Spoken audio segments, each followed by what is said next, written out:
이 아침 저와 이루어진 하나님의 말씀 누가복음 2장 25절부터 해서 38절까지의 말씀 봅니다. 예루살렘에 시몬이라는 사람이 있으니 이 사람은 의롭고 경건하여 이스라엘의 위로를 기다리는 자라. 성령이 그 위에 계시더라. 그가 주의 그리스도를 보기 전에는 죽지 아니하리라는 성령의 지시를 받았더니 성령의 감동으로 성전에 들어가매 마침 부모가 율법의 관례대로 행하고자 하여 그 아기 예수를 데리고 오는지라. 시몬이 아기를 안고 하나님을 찬송하여 이르되 주제에 이제는 말씀하신 대로 종을 평안히 놓아주시는도다. 내 눈이 주의 구원을 보았사오니 이는 만민 앞에 예비한 것이요 이방을 비추는 빛이요 주의 백성 이스라엘의 영광이니이다 하니 그의 부모가 그에 대한 말들을 놀랍게 여기더라. 시몬이 그들에게 축복하고 그의 어머니 마리에게 말하여 이르되 보라, 이는 이스라엘 중 많은 사람을 해하거나 흥하게 하며 비방을 받는 표적이 되기 위하여 세움을 받았고 또 칼이 내 마음을 찌르듯 하리니 이는 여러 사람의 마음의 생각을 드러내려 함이니라 하더라. 또 아셀 지파 바누엘의 딸 안나라는 선지자가 있어 나이가 매우 많았더라. 그가 결혼한 지 7해 동안 남편과 함께 살다가 가부가 되고 84세가 되었더라.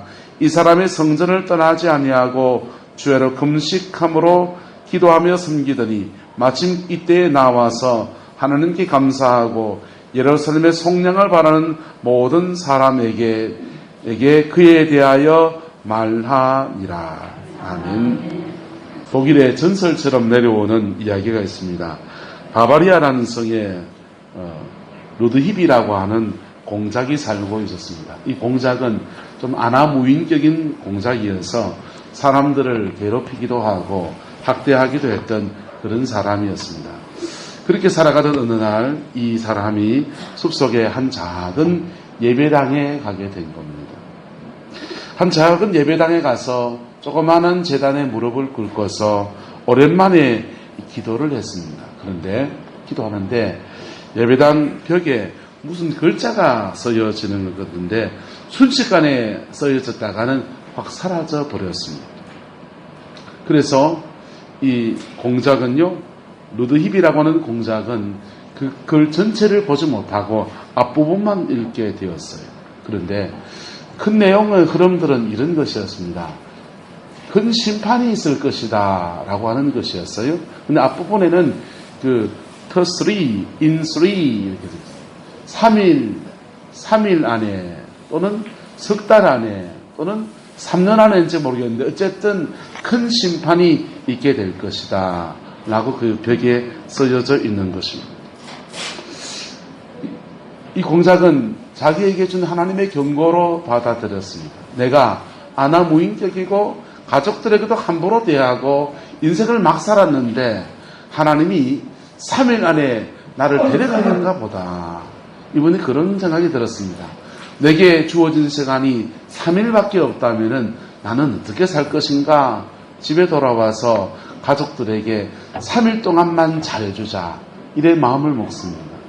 3일 동안 최선을 다해서 자신의 가족들에게 잘해주고 맛있는 거 사주고 좋은 얘기해주고 그리고 자기 밑에 있는 부하들과 신하들에게 최선을 다해서 아주 좋은 인생을 살아가려고 애를 썼습니다. 3일이 지났습니다. 자기 성의 종탑 꼭대기에 올라가서 이제 하나님이 나를 데려가시는가 보다 하루 종일 기다렸는데 하나님이 안 데려가시는 겁니다. 아이쿠 3일이 아니고 석 달인가 보구나. 그래서 이분은요 그때부터 석 달을 작정하고서 또 이제 열심히 그냥 가족들에게 잘해주고 자기에게 속한 부하들에게 잘해주기 시작합니다. 최선을 다해서 덕을 쌓는 삶을 살아갑니다. 석 달이 지났습니다. 근데 석 달이 지났는데도 아무 일이 없는 겁니다. 그래서 이분이 생각합니다. 아이쿠 3년인가 보구나. 그래서요 3년을 작정하고서 최선을 다해서 그의 남은 인생을 산다는 마음으로 그렇게 사람들에게 잘해주고 공작으로서의 소임을 다하고 사람들을 섬기기 시작합니다. 3개월이 지났습니다. 어느 날 갑자기 나팔 소리와 함께 독일 황실에서 사절단이 온 것입니다.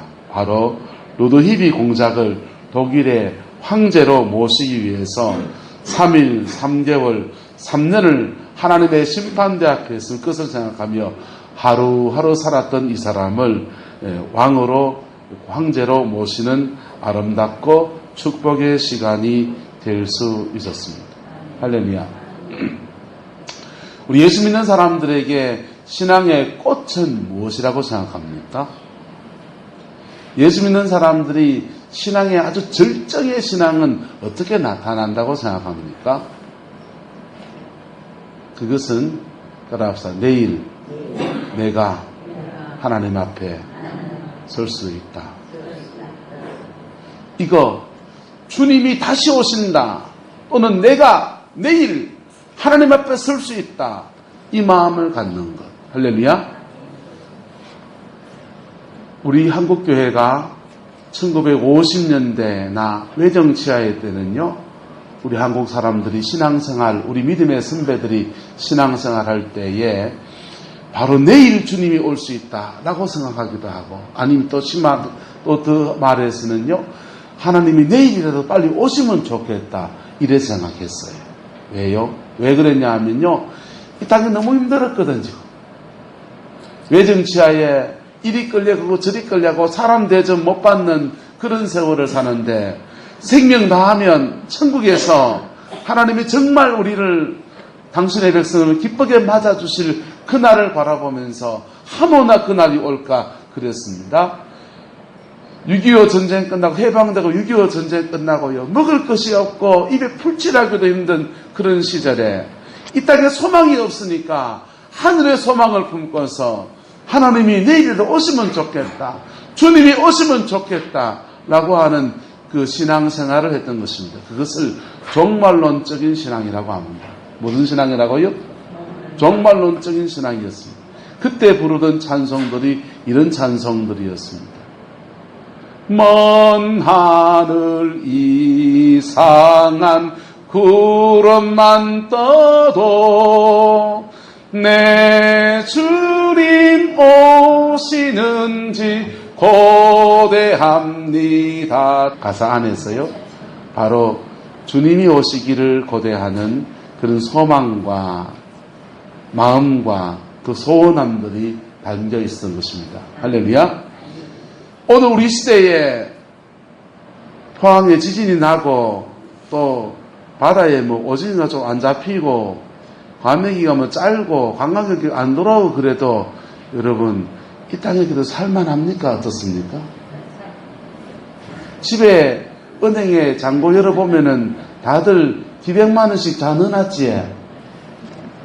이 땅에 살만한 것들이 그래도 있다 보니까요, 우리가 신앙생활 가운데 무엇을 잊어버리고 살아가느냐, 내일 주님이 오실 수 있다라고 하는 이 종말론적인 신앙을 잊어버리고 살아가는 것입니다. 우리는 지금 대강절을 보냅니다. 대림절을 보내고 있습니다. 이 대림절을 보내는 중요한 의미 가운데 한 가지는 뭐냐 하면요, 초림 때 예수님이 처음 오실 때에 그때 초대교회 성도들 또는 이스라엘 백성들이 예수님 메시아가 오시기를 기다렸던 것처럼 우리도 재림하시는 주님이 오시기를 기다리는 재림신앙을 회복하자라고 하는 것이 바로 이 대림절 신앙 고백 안에 담겨 있는 것입니다. 여러분, 내일 주님이 오시면 큰일 날 사람 손들어 보세요. 내일 주님이 오시면 난 준비되어 있다. 주님이 언제 오시든지 간에 그 주님 맞을 수 있는 준비되어 있는 저와 여러분 되시기를 예수님의 이름으로 축복합니다. 오늘 예수님을 처음 맞이할 때에 예수님을 제대로 맞이한 사람이, 여러분 마태, 마가, 누가복음, 요한복음을 자세히 읽어보세요. 예수님의 초림하시는 예수님을, 그분을 제대로 맞이할 준비하고 그분을 맞이한 사람은 사실은 그렇게 많지 않아요. 어쩌면 주님이 재림하실 때에도 그 주님을 제대로 맞이할 수 있는 사람은 몇이 안 될지 몰라요. 저와 여러분들은 예수님의 재림 앞에 준비된 은혜가 있기를 주의 이름으로 축복합니다. 그게 준비가 안 돼 있으면 큰일 나는 거예요. 예수님 언제 온다고 2000년 동안 안 오시던데. 여러분, 주님이 2000년 지나고 아직 안 오셨어요. 사실이에요. 그런데 여러분들이 주님 앞에 가는 날은 점점 더 다가오고 있습니다. 저와 여러분들이 주님 앞에 서야 될 시간은 점점 더 짧아지고 있습니다. 제가 예언은 안 하겠습니다. 여기 계신 분들 중에서 10년 안에 예수님 앞에 서야 될 사람이 얼마 한 분은 3분의 1 정도 될 거고요. 20년, 30년 안에 주님 앞에 서야 될 사람이 아마 여기 달 거예요. 한둘 빼고는. 그렇지 않습니까? 솔직히. 주님이 언제 오시든지 우리가 주님 앞에 서든지 어쨌든 하나님 앞에 서야 한다는 것입니다. 할렐루야. 이렇게 개인적으로 주님 앞에 서는 것을 개인적인 종말이라고 그래요. 예수님이 이 땅에 오시는 것을 우주적인 종말이라고 합니다. 어떤 모습이든지 간에 주님 앞에 우리는 서야 합니다. 할렐루야. 그때 준비된 은혜가 있기를 예수님의 이름으로 축복합니다. 오늘 본문의 이 시몬과 안나라고 하는 이 두 사람은 주님을 맞이하는 제대로 준비된 사람의 모본을 우리에게 보여주고 있습니다. 이 모본을 따라서 저와 여러분들도 그렇게 준비된 은혜가 있기를 예수님의 이름으로 축복합니다. 이 시몬과 안나는 첫 번째 주님을 맞이할 때에 믿음과 희망, 소망 가운데서 주님을 맞이합니다. 이스라엘 사람들은 말라기 선지자가 등장하고 난 뒤에 한 400년 동안 선지자가 존재하지 않았습니다. 선지자가 존재하지 않고 주님이 어떤 선지자를 통해서도 말씀하지 않는 일들, 말씀하지 않는 그런 암흑시대가 되었어요. 바벨론 땅에 끌려갔을 때에도 하나님은 다니엘이나 에스겔 같은 사람들을 통해서 말씀하시는데 어느 순간부터 하나님이 말씀하지 않았습니다. 이스라엘 백성들이 격동의 역사를 그래도 계속 지나갑니다. 바벨론 지나서 메대와 바사가 들어서고요. 그 다음요 페르시아가 들어서고요. 그 다음 로마가 들어서서 계속 이스라엘 백성들은 강대국의 압제 속에서 살아가요. 그 세월이 무려 400년 동안이나 계속되어지는데 하나님이 아무런 선지자도 보내어주지 않습니다. 선지자를 보내어주지 않으니까 이스라엘 백성들은요 자기 나름대로 이 성경을 해석해서 이 성경을 해석해 가면서 이 말씀 붙들고 살아가는 일들이 일어납니다. 그 말씀을 붙들고 살아가는 일들 중에서 대표적인 게 바리새 운동이에요. 그런데 이 말씀을 자기 나름의 해석을 해나가면서 전혀 엉뚱한 해석을 하기도 합니다. 구약 성경에서 메시아가 오는 것에 관해서 두 가지로 예언해 주고 있어요. 하나는 따라합시다. 초림의 예수. 또 하나는요. 따라합시다. 재림의 예수. 초림 예수와 재림 예수 두 가지 예수님에 대한 메시아에 대한 얘기를 합니다. 초림 예수는 어떤 예수님이십니까? 우리 죄를 위해서 십자가에 마시고 죽으시고 부활하셔서 인생의 모든 죄를 사하시는 세상 죄를 지고 가는 어린 양에 대한 예수예요. 재림 예수님은요. 재림 예수님은 만왕의 왕으로 오셔서 모든 사람을 심판하고 다윗의 통치를 이루어가고 하나님 나라를 완성하실 예수가 바로 재림 예수입니다. 할렐루야. 이 두 가지 예수님을, 두 가지 메시아를 구약시대에 예언해 놨는데 이스라엘 백성들은 이 초림 예수와 재림 예수 중에서 어느 것을 취하겠습니까? 초림 예수 내버려 버리고 재림 예수가 오기를 바라는 거예요.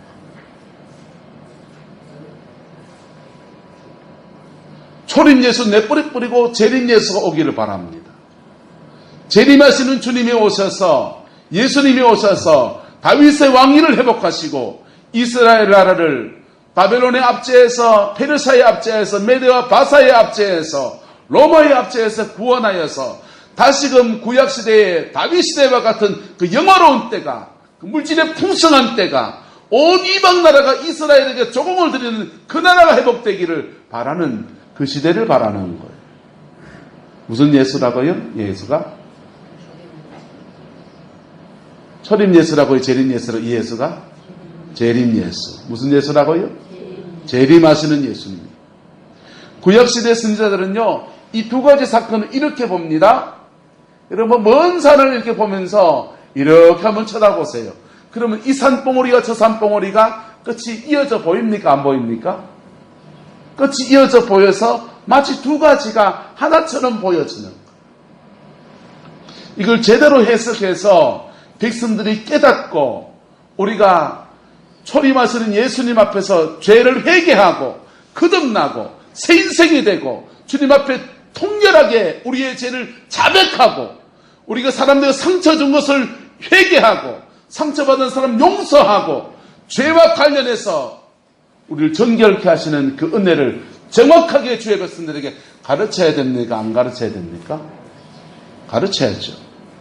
그게 다 날아가고 메시아가 오시면 다윗의 나라가 회복되어지고 메시아가 오시면 이스라엘 놀라운 영광이 회복되어지고 메시아가 오시면 구약시대에 가장 찬란했던 역사가 일어나서 아브라함에게 약속하신 하나님의 약속하신 그 땅이 우리의 것이 될 것이라고 하는 환상 같은 얘기, 판타지와 같은 얘기가 그들에게 그냥 확 머리에 박혀있는 거예요. 주님이 400년 동안 가타부타 말씀을 안 하시니까 사람들이 자기 멋대로 성경을 해석해서 자기가 구하는 메시아를 기다리면서 그렇게 살아갑니다. 그리고 그 구하는 메시아도 굉장히 막연한 거예요. 무슨 메시아요? 막연한 메시아예요. 오면 좋고 안 오면 어쩔 수 없고 하는 막연한 메시아를 기다립니다. 그런데요, 오늘 본문에 나온 시므온과 안나는요, 예수님에 대해서, 이 초림하시는 예수님에 대해서 정확히 알고 그분을 기다립니다. 할렐루야. 시므온이 마리아에게 예언한 문장을 한번 보세요. 뭐라고 예언해 줍니까? 34절에 보세요. 시므온이 그들에게 축복했습니다. 그의 어머니 마리아에게 말하되 이르되 보라, 이는 이스라엘 중 많은 사람을 어떻게 하거나 패하거나 흥하게 하며 비방을 받는 무슨요? 비방받는 표적이 뭡니까? 십자가 지고 순한 길 걸어가는, 골고다의 길을 걸어가서 매어 달리시는 예수, 표적이 되기 위해 세움을 입었고 35절에 또 칼이 네 마음을 찌르듯 하리니, 자식을 앞서 보내는데 십자가에서 빨가벗긴 채로 9시간 동안 달려 죽는 자식을 보는 엄마 마음이 칼이 그 마음을 찌르듯 할까요, 안 할까요? 시므온은 정확하게 메시아가 어떻게 오는지, 무슨 일을 하시는지 정확하게 알아보는 거예요. 이스라엘 사람들은요, 이 메시아관이 다른 것이요, 메시아관이 다른 것이 예수님을 배척하기도 하고 예수님을 영접하기도 하는 중요한 제목이 되었죠. 예수님은 그들의 기대와 상관없이, 그들이 어떤 메시아상을 추구하든지 상관없이 이 땅에 오셔서 예수님 그 길을, 당신이 걸어가야 될 그 길을 걸어가신 분이십니다. 할렐루야. 자, 우리도 주님을 맞이하는 첫 번째 마음 자세가 뭐여야 되느냐? 예수님이 내게 어떤 분인가? 그분과 어떤 인격적 관계 안에 있는가, 이게 대단히 중요한 문제입니다. 우리 중에 어떤 분들은 영혼이 전혀 예수님을 맞이할 수 있는 준비가 안 돼 있는 분들도 있을 수 있어요. 천국은 그냥 가는 게 아니에요. 우리 영혼을 정결케 하시는 주님의 은혜에 의지해서 가는 겁니다. 할렐루야. 회개도 안 하고 다른 사람이 자기에게 죄 준 거 용서도 안 하고 때 꼬작꼬작 묻은 마음 가지고는 천국을 어찌해 갑니까? 이기적이고 독선적이고 지만하는 마음 가지고는 어떻게 천국 백성이 된다 할 수 있습니까? 여러분, 예수님 앞에 바른 소망이 저와 여러분들의 있기를 예수님의 이름으로 축복합니다. 왜냐하면 피할 수 있는 사람이 여기 아무도 없기 때문에 그래요. 할렐루야. 피할 수 있는 사람, 죽음을 피할 수 있는 사람은요, 주님이 오시는 것을 오지 마세요 막았을 수 있는 사람은요 아무도 없어요. 우리가 우리 죄 없이함을 받고 정결함을 입는 것, 할렐루야, 그게 주님을 맞이하는 아름다운 은혜인 것입니다. 아프리카의 성자로 알려지는 넬슨 만델라가 27년 동안 감옥에 갇혀 있었습니다. 27년 동안 감옥에 갇혀 있는데 무슨 죄를 지어서 그런 게 아니라 흑인들을 위한 인권운동을 하다가 감옥에 갇혀 있었어요. 감옥살이 27년을 보냈으면 이 사람 마음이 피폐해지고 억울한 마음에 원통, 분통, 절통 하면서 마음과 생각이 완전히 이그러져야 될 사람 아닙니까? 그런데요, 27년을 감옥을 보내고 이 사람이 감옥문을 났을 때 전 세계가 놀랐습니다. 그 사람 안에 한없는 평안과 자비함과 하나님이 함께 하셨던 아름다운 깊은 은혜가 그의 영혼에 함께 있기 때문입니다. 넬슨 만델라가 옥중에 있을 때에 그의 부인이 그의 딸을 데리고서 옥고에 면회를 왔습니다. 그 딸을 이제 낳아서 데리고 왔는데 그 딸아이의 이름을 지어주면서 그 아이의 이름을 호프, 희망이라고 지었어요. 소망이라는 이름을 지었습니다. 너는 소망이다. 넬슨 만델라는 그 옥 안에서도 하나님이 그에게 주는 소망, 가족 안에 준 소망과 자기에게 준 소망과 민족에 대한 소망을 붙들고 있었기 때문에 그의 영혼이 부패하지 않고 미움과 정오의 인생이 아니라 하나님이 주는 은혜 아래 인생을 살아갈 수 있었는 줄 믿습니다. 저와 여러분들도요, 우리에게 예수 믿는 사람들에게 거듭난 사람들에게 하늘의 이 소망을 갖는다고 하는 것, 주님이 오셔서 우리의 선악간에 행한간에 갚으시고 역사하신다고 하는 소망을 바로 갖는 것은 믿음의 바른 길을 가는 놀라운 계기인 것입니다. 할렐루야. 그 복이 저와 여러분이 있기를 예수님의 이름으로 축복합니다. 한국교회에 위대한 신의의 은사를 안겨진 한 여종이 있지 않습니까? 현신의 권사님이십니다. 이 현신의 권사님이 신의의 사역을 통해서 많은 사람들에게 복음을 전하고 하나님의 아름다운 일들을 알렸습니다. 그리고는요, 이제 현신의 권사님이 인생의 수가 다해서 주님 앞에 갈 그때가 다 돼가는 겁니다. 그럴 때 이 현신의 권사님이요, 하나님, 나 천국 한 번만 보여주세요. 그 연세에 이렇게 기도를 하셨습니다. 기도를 하는데 하나님이 그의 영혼이 천국을 싹 간 거예요. 가서 보니까, 천국에 가서 보니까 안타깝게도 본인의 이름이 생명책에 없다는 거예요. 이분이요, 너무 큰 충격을 받았습니다.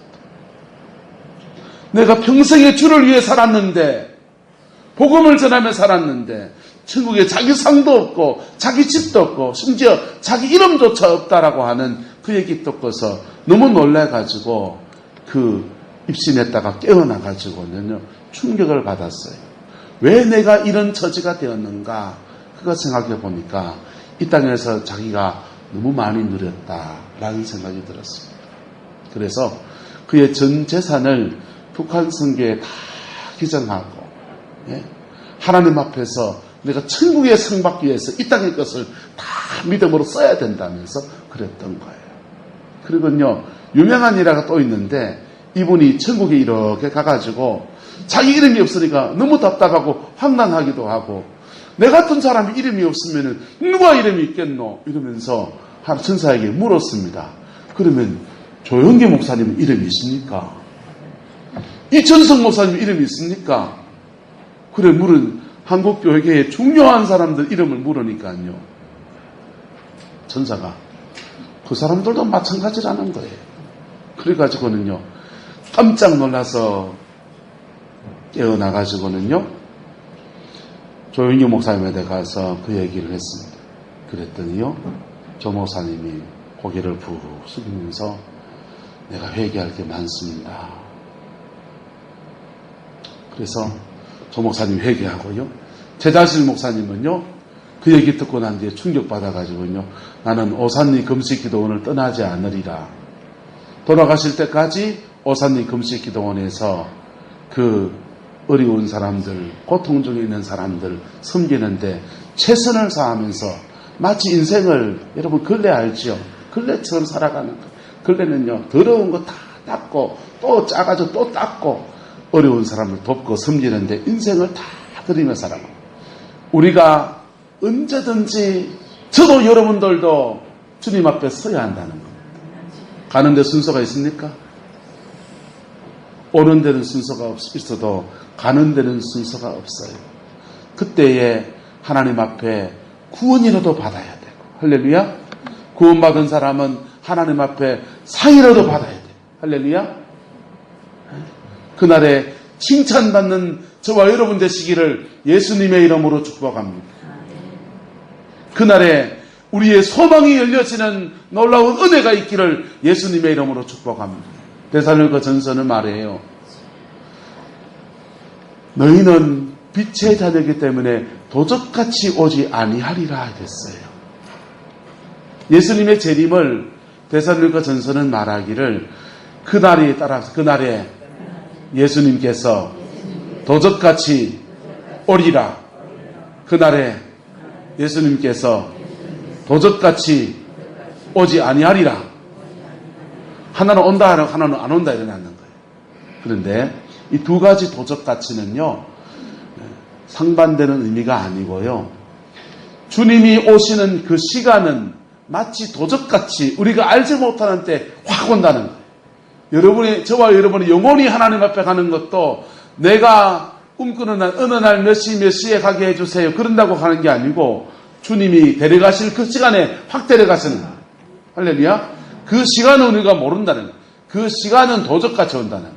그런데 데살로니가 전서에 너희는 빛의 아들이고 하나님의 자녀이기 때문에 너희에게는 도적같이 오지 아니하리니 이래 됐어요. 1992년도에 다미 선교회 사람들이요, 이 두 번째 이 도적같이 오지 아니하리니 요 말씀 가지고서 자기들은 그 날짜를 안다는 거예요. 왜? 자기들은 하나님의 자녀이고 깨어있는 사람이기 때문에 그 날짜 안다는 거예요. 몇 날 며칠이었습니까? 1992년 10월 28일. 그래가지고 한국교회가 다 우사를 당했죠. 두 번째 도적같이 오지 아니하리니라고 하는 말은, 도둑이 왜 옵니까? 착한 일 하려고 옵니까? 상 주려고 옵니까? 도적이 온 것은 죽이고 넉탈하고 훔치려고 오는 거잖아요. 그런데 두 번째 도적같이 오지 아니하리니 라고 하는 말은 우리가 하나님의 자녀이고, 할렐루야, 거듭난 하나님의 자녀이고, 우리가 이 땅 가운데서 주님을 갈망하고 기대하며 주님을 기다리는 주의 백성이 있기 때문에 우리의 구원을 완성하시려고 하는 거예요. 할렐루야. 우리의 구원을 완성하시려고 하고요, 우리에게 상 주시려고 하고요, 우리가 슬픔과 아픔과 눈물 속에 있던 모든 눈물들을 닦아주시려고 하시는 거예요. 그런데 영혼이 전혀 준비가 안 되어 있으면요, 영혼이 전혀 준비가 안 되어 있으면 그날에 오는 것이 그 사람에게 도적같이 와요. 저와 여러분의 영혼이 준비되어 있기를, 주님 맞을 준비되어 있기를 예수님의 이름으로 축복합니다. 주님 맞을 준비가 뭡니까? 주님 맞을 준비가요? 거듭나야 돼요. 할렐루야. 뭐 해야 된다고요? 거듭나야 된다. 어떻게 거듭납니까? 여러분 속을 주님 앞에 다 고백하면서 회개해야 거듭나요. 회개해야 거듭나요. 사람을 미워하는 마음 가지고 있는 거요. 그 용서해야 거듭나요. 할렐루야. 거듭남의 은혜가 저와 여러분의 있기를 축복합니다. 거듭난 사람은 증거가 있다니까요. 거듭난 사람은 그의 영혼 속에 성령이 계셔요. 그래서 사도 바울은 말합니다. 그리스도의 영이 없으면 너희가 그리스도의 사람이 아니라 너희가 믿음에 서 있는가 너희 자신을 확정하고 시험해 보아라. 너희 안에 그리스도의 영이 없으면 너희는 버리운 자니라. 여러분 정말 거듭났습니까? 그렇다면 여러분 안에 성령이 계십니다.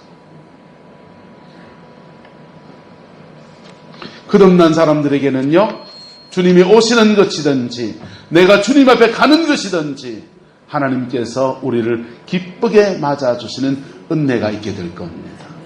많이 못 배웠는데 괜찮아요. 성경 1독 안 했는데요. 괜찮아요. 천국에 가서 하나님이 성경책 놓고 시험 안 치신다고요. 천국 입구에 가서 하나님이 청정기 내놓고 이렇게 마치 의사처럼 말한다면요. 찍어보면서 심장이 쿵쿵 뛰면요. 따라합시다. 살아있구만. 통과. 영혼이 살아있는 사람이 천국에 들어가는 거예요. 할렐루야. 살아있는 사람 되기를 축복합니다. 두 번째, 시몬과 안나는 언제든지 메시아를 맞이할 수 있도록 준비된 사람이었습니다. 그는 사명에도 부르심에도 기도에도 준비된 사람이었습니다. 하나님의 성전에 머물면서 세상의 모든 소망이 다 끊어진 사람. 안나는요, 과부가 된 지 84년, 4세 됐으니까 굉장히 젊은 때에 아마 정상 과부가 됐는가 봐요. 주야로 성전을 떠나지 아니하고 금식하며 주를 섬기는 사람이었고요. 시므온은요, 주의 그리스도를 보기 전까지는 주님을 죽지 아니하리는 약속을 받았습니다.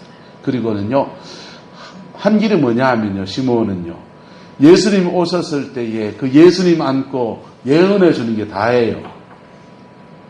누구를 위해서? 예수님의 부모인 마리아를 위해서. 그 한 사람 예언해 주는 것이 그의 사명이었던 것입니다.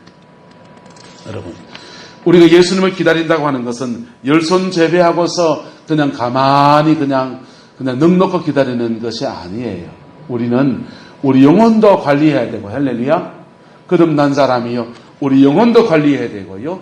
우리가 내게 주어진 사명의 길을 잘 걸어가는 여정 속에서 주님을 맞이하는 겁니다. 내일 지구에 종말이 올지라도 난 한 그루에 사과나무를 심겠다는 마음을 가지고 그렇게 살아가는 것이 주님을 맞이하는, 재림 예수를 맞이하는 믿음의 삶인 것입니다. 할렐루야. 한 자매가요, 아버지가 목사님이세요. 이 자매가 한양대학교 법과대학을 졸업을 했습니다. 한양대 법대를 졸업하고 사법고시를 준비해서 고시에 패스를 했어요. 고시에 패스해서 동네 바다 프랭카드 붙잖아요. 프랭카드 붙고 너무나 기쁘고 즐거웠습니다. 사법연수원에 가서 이제 사법연수원에 가서 공부를 더 하게 되는데, 연수원 훈련을 받게 되는데, 훈련받아 들어가 보니까 기가 팍 죽는 겁니다. 서울대학교 나온 사람이 얼반점 되고요. 연세대학교, 고려대학교 사람이 쫙 있는데, 뭔 얘기를 하는데 자기는 알아듣지도 못하는데 옆에 사람은 다 알아듣는 것 같고 막 너무너무 두려운 마음이 듭니다. 자매가 아빠한테 그럽니다. 아빠, 나 여기서 그만 때려치울래요.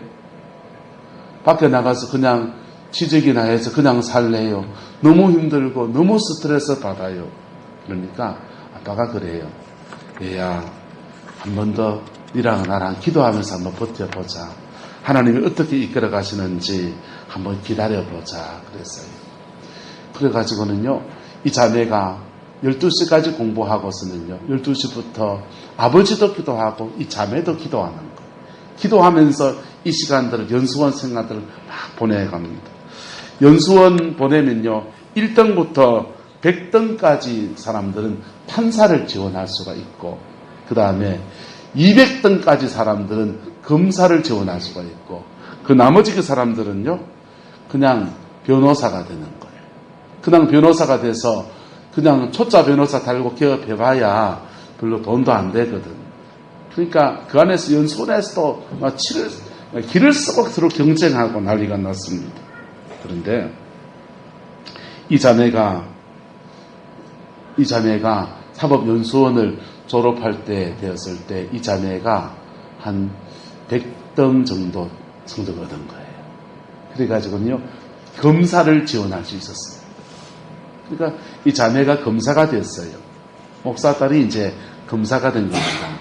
처음 검사가 되고서 초임 검사가 돼서 서울지검에 부임을 했는데 서울지검에서 자네는 목사님 딸이고 하니까 종교 관련 일을 잘할 테니까 종교 문제가 생기면 자네가 이 판결이나 검사 역할을 해보는 게 어떻겠냐 이랬어요. 그래서 갓 1년차 초임 검사가 됐을 때 이 자매가 턱 맡은 사건이 뭐냐면요. 정명석 씨 사건입니다. 그럼 정명석 씨 압니까? JMS라고 해서 Jesus Morning Star 약자죠. 자기 이름이 정명석이고 아침의 아들 예수님처럼 자기도 자칭 예수라고 초칭하는 이단 사이비 교주예요. 이 이단 사이비 교주가 많은 사람의 재산도 약탈하고 그 다음에 많은 여성들도 건드려서 아주 사회적으로 큰 무리를 일으킨 사람입니다. 문선명 씨 그쪽 계열에 이렇게 한국 이단들의 줄기가 있거든요. 박태선 계열의 이단 줄기가 있고 문선명 계열의 줄기가 있는데 이 사람은 문선명 계열의 이단이에요. 그래서 이 이단이 이제 한국에서 무리를 일으켜가지고 중국으로 도망을 쳐가지고 중국에서 도망가 살고 있는데 인터폴하고 공조해서 한국에 이제 잡아왔어요.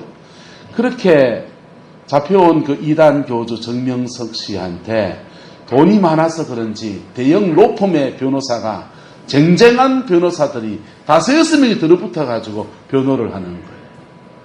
달랑 검사는 누구고요? 20살짜리 키도 좀 낮아야 되겠네요. 속된 말로 기티 새파란 20살짜리 초임 검사가 정명석 씨 재판을 맡아서 지금 진행해 나갑니다. 당당하게 정명석 씨의 아버지가 목사님이고 본인이 크리스찬이니까 정확하게 그 사람의 문제와 사회적인 해악과 정확하게 알아서 그 사람 감옥에 쳐넣어가지고 아직도 감옥에 있어요. 근데 지금 그 사람 감옥에 나올 날이 다 됐거든요. 그 정명석 저 이단 그 교회 있잖아요. 무슨 교회였죠, 그게? 또 있어요. 그 교회에서 정명석 씨 나오면 정명석 씨 맞이하려고 여자들 골라가지고 또 뽑아놓고 집 그래놨다. 어쨌든 하나님 앞에 준비되었더니 어느 날 갑자기 하나님이 그를 들어 쓰시면서 그렇게 들어 쓰시는 아름다운 역사가 일었던 것입니다. 할렐루야. 우리 이 땅을 살아가면서 열손 제비하고 주님의 오시는 하나님을 기다리는 것 전체가 아닌 거예요.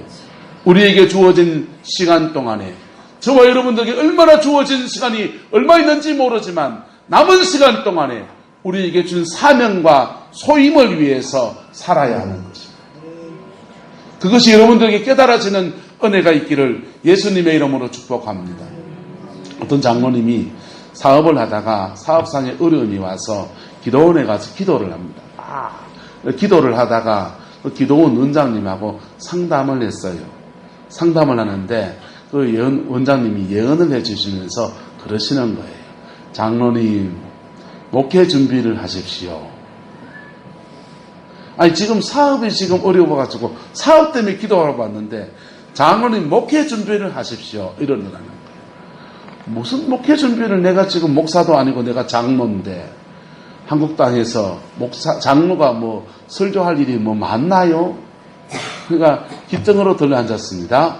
그리고 열심히 그래도 기도하고 내려왔더니 하나님이 다시금 사업을 일으켜 주신 거예요. 사업이 일어납니다. 일어나는데 이 회사가 졸지에 중동으로 지금 큰 회사가 가는데 이게 같이 가는 공조회사로 같이 가잖아요. 중동으로 가야 됩니다. 중동으로 이 장로님이 이제 회사 직원들 끌고 이제 중동을 갔습니다. 중동을 가보니까 그 장로님이신데 그 교회도 없고 아무도 지금 예배 드리시는 사람도 없고 직분을 보니까 장로님은 아무도 없고 장로님은 누구밖에 없고 자기밖에 없고 그 목회를 누가 해야 됩니까? 장로님이 그때부터 이제 막 목회를 해야 되는 말씀을 전해야 되고 찬송 인도를 해야 되고 하는데 준비가 돼 있어야지 말이지. 준비가 안 돼 있으니까 한국에서 유명한 목사님들 설교 테이프를 공수를 해와가지고 찬송 부르고는 설교 시간 되면 오늘 테이프 1번 듣고 내일 2번 듣고 3번 듣고 4번 듣고 계속 돌아가면서 그 테이프 들으면서 예배를 인도하는 거예요. 그러면서 하나님 앞에 하나님 내가 너무 죄송합니다. 준비되어 있었으면 이때 쓰임 받을 텐데 여러분 신앙생활은 하나님 앞에 준비된 만큼 쓰임 받는 거예요. 할렐루야.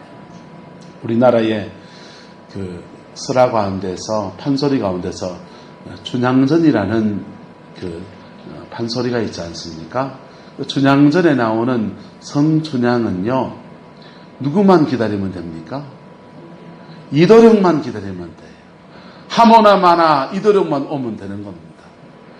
이도령만 기다리고 또 하나 뭐 해야 됩니까? 그냥 기다리면 됩니까? 정절을 지켜야 됩니까? 정절을 지켜야 되는 거예요. 여러분 신앙생활의 여정 안에서 예수님을 맞이하는 것도 마찬가지입니다. 주님을 기다려야 되고요. 또 주님과의 무엇을 지켜야 됩니까? 정절을 지켜야 돼요. 믿음의 정절을 지켜야 돼요. 여기서 하나 더 하면 또 뭐 해야 되는 겁니까? 마냥 기다리는 것이 아니라 우리에게 주어진 시간 동안에 우리에게 주어진 자원 안에서 주님 앞에 사명을 감당해야 하는 것입니다. 할렐루야. 저와 여러분들에게 이런 은혜가 있기를 예수님의 이름으로 축복합니다. 여러분 이것은요 나이가 들었는데요 은퇴를 했는데요 여러분 따라합시다. 직분에는 은퇴가 있지만 신앙에는 은퇴가 없습니다. 신앙에는 은퇴가 없어요. 신앙에는 평생에 돌아가실 때까지 생명이 다할 때까지 이거 감당하는 거예요. 주님을 기다리고 영혼의 정결을 지키고 사명을 감당해 가는 것. 이 세 가지 이루어갈 때에 하나님 앞에서 칭찬받는 역사가 저와 여러분들에게 부어지게 될 줄로 믿습니다. 부산의 한 고신정 목사님이 목회를 잘 하셨어요. 잘 하시고 은퇴를 하셨습니다. 은퇴를 하시고는 이제 편안히 이제 집을 보내는데 어느 날 꿈에 돌아가신 어머님이 나타나신 거예요. 어머님이 나타나서 그럽니다. 아들아, 네가 아다시피 내가 주를 위해서 얼마나 충성을 했느냐. 그런데 천국에 와보니까 내 삶이 너무 적더라. 너는 나처럼 살지 말아라. 그렇게 꿈속에 어머니가 그 말씀을 하시고 사라진 겁니다. 목사님이요, 은퇴하시고는 갑자기 그 말씀 어머니로부터 꿈에 어머니 나타나서 그 도전을 받고 나니까 마음에 컥 그래요. 그래가지고는요, 그 연세에, 은퇴하시고 그 연세에 교회를 새로 개척을 하신 거예요.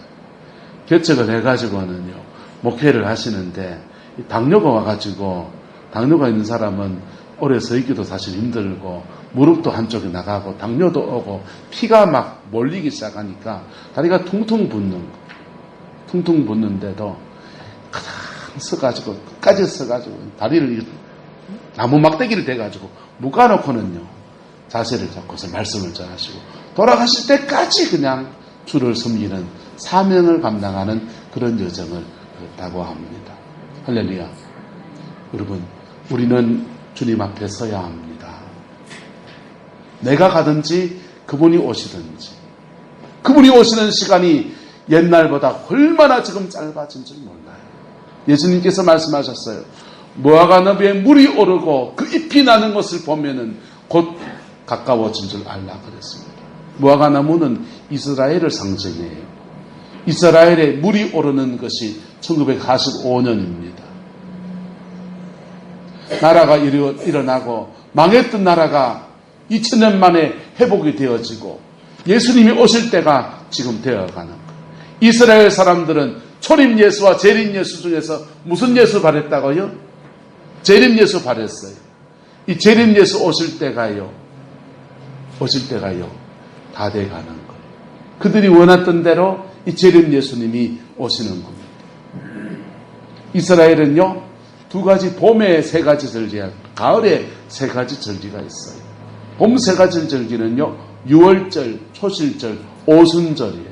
요게 초림 예수를 말하는 거예요. 십자가의 죽음으로 유월절이 이루어지고요. 그분이 부활하심으로 첫 열매가 되셔서 초실절 이루어지고요. 성령이 모든 주의 백성들 오셔서 오순절이 이루어진 겁니다. 재림은요, 나팔절, 대속제일, 장막절이에요. 주님이 나팔불날이 다 돼가는 거예요.